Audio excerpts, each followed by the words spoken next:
Nirupama tales में आपका स्वागत है। आज की कहानी का शीर्षक है भृगु ऋषि का विष्णु को श्राप।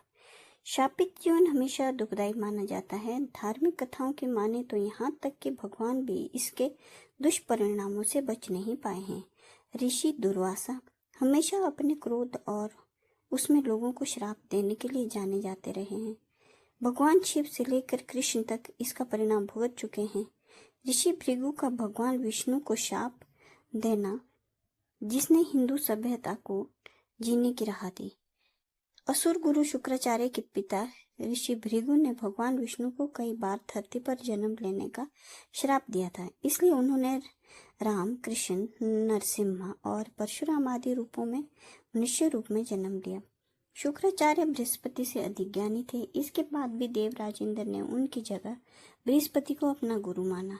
इसे अपना अपमान मानकर शुक्राचार्य ने असुरों का गुरु बनना स्वीकार कर लिया और असुरों के माध्यम से इंद्र से बदला लेने की ठानी। लेकिन देवों को अमरता का वरदान था और असुरों को नहीं। इसलिए शुक्राचार्य को यह अच्छी तरह पता था कि असुर कभी भी देवों से जीत नहीं पाएंगे। इस मुश्किल का हल पाने के लिए शुक्राचार्य ने भगवान शिव की तपस्या की। शिव ने प्रसन्न होकर वरदान मांगने को कहा। प्रभु, मुझे ऐसा वरदान चाहिए जो मृत प्राणी को जीवित कर सके। तब असुरों को मरने का भय नहीं रहेगा, अन्यथा देवता गण असुर जाति को समाप्त कर देंगे। शिव ने उत्तर दिया, मृत्यु की काट पाना सरल नहीं है। इसके लिए आपको 1000 वर्ष तक तपस्या करनी पड़ेगी।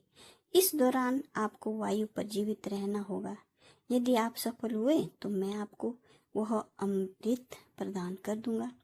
शुक्राचार्य भगवान शिव को प्रसन्न करने के लिए कठिन तपस्या करने निकल गए, लेकिन जाने से पहले उन्होंने असुरों को अपने माता पिता ऋषि भृगु और माँ काव्य माता की कुटिया में रहने का निर्देश दिया, ताकि उनकी अनुपस्थिति में देवता उन्हें नुकसान न पहुंचा सके।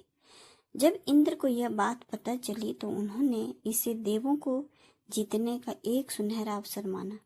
एक दिन जब ऋषि भृगु कुटिया में नहीं थे, उन्होंने वहां आक्रमण कर दिया, लेकिन काव्य माता ने अपने तेज से एक सुरक्षा कवच का निर्माण किया, जिससे देव असुरों को नुकसान नहीं पहुंचा सके। इस प्रकार देवता असुरों से हारने लगे। भगवान विष्णु को जब इस बात का पता चला तो उन्होंने देवों की रक्षा करने की सोची। वे इंद्र का रूप धरकर कुटिया में गए और जब काव्य माता देवों को परास्त करने लगी तो विष्णु ने सुदर्शन चक्र से उनका सिर काट दिया। ऋषि भृगु को जब इस बात का पता चला तो उन्होंने भगवान विष्णु को श्राप दिया कि उन्हें भी बार बार धरती पर जन्म लेकर जन्म मृत्यु के कष्टों को महसूस करना होगा। हालांकि बाद में ऋषि ने कामधेनु गाय की मदद से काव्य माता को जिंदा कर लिया, लेकिन उन्होंने भगवान विष्णु को दिया श्राप वापस नहीं लिया। इस प्रकार धरती पर बार बार पहले राम फिर कृष्ण के रूप में जन्म लिया। इसके अलावा नरसिम्हा, परशुराम आदि रूपों में भी वे धरती पर अवतरित हुए। राम के जन्म से रामायण की रचना हुई और कृष्ण के अवतार से महाभारत की कथा हुई। इस प्रकार जगत को रामायण और गीता ग्रंथ मिले।